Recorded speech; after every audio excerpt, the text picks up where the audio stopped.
एक तोते ने क्यों दिया था माता सीता को भयंकर श्राप। पौराणिक कथा के अनुसार एक बार माता सीता अपनी बहनों के साथ खेल रही थी। खेलते खेलते वह बगीचे में मौजूद एक पेड़ के पास पहुंची। वहां एक तोता तोते का जोड़ा बैठा था। वह जोड़ा श्री राम और माता सीता के बारे में बात कर रहा था। अपना नाम सुन माता सीता चौंक उठी। उन्होंने तोते से पूछा कि उन्हें उनका नाम कैसे पता है। तब तोते ने उन्हें बताया कि वो और उसकी पत्नी महर्षि वाल्मीकि के आश्रम में रहते हैं।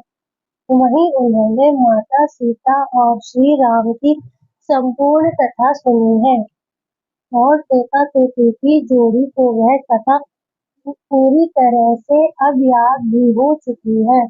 जब माता सीता ने अपना नाम बताते हुए तोता तोते की जोड़ी से अपना भविष्य जानना चाहा, तब उन्होंने माता सीता को बताने से मना कर दिया।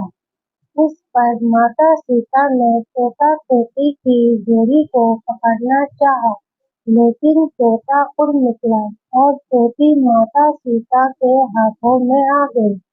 तब तोते ने समय चक्र से बंधे होने की अपनी मजबूरी को माता सीता को बताया और तोती को छोड़ने का आग्रह किया।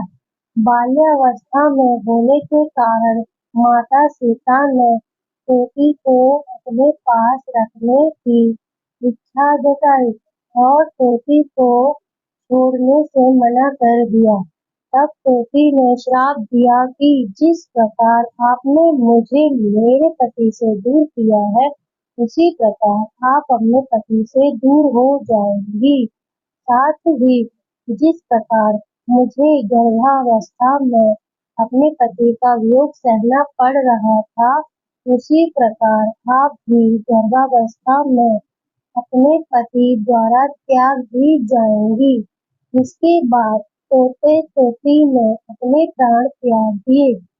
माना जाता है कि अगले जन्म में वही तोता धोबी बना था।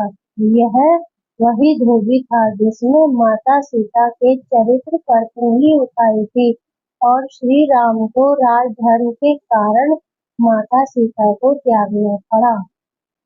अगर कहानी अच्छी लगी हो तो चैनल को लाइक एंड सब्सक्राइब कीजिए और मुझे ज़्यादा से ज़्यादा सपोर्ट कीजिए।